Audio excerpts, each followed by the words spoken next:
Idol, may bangka ulit tayong papraktisin dito sa dagat. Ang makina dati nito mga idol ay Di Crudo. 22 HP na Yamaha. Ngayon naman, pinalitan natin ng Sumo na 18 HP na di gasolina. Yan. Yan, wala siyang tangke. Ang handong tangke niya, yung plastic tank. Nandito na nakalagay. Yan, ang makina nito. Sumo na 18 HP. At testingin natin kung gano'ng patuloy sa di gasolina itong bangka na ito. Yan mga idol, babaan natin sa tubig para ma-practice natin.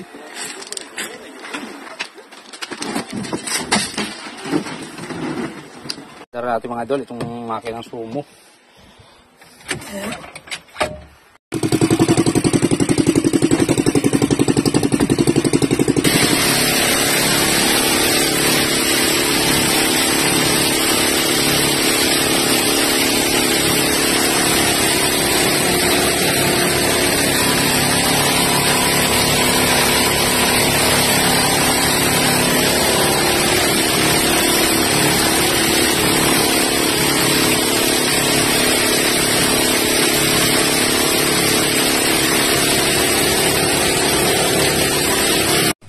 Ito mga idol, ang takbo 17.5 miles per hour.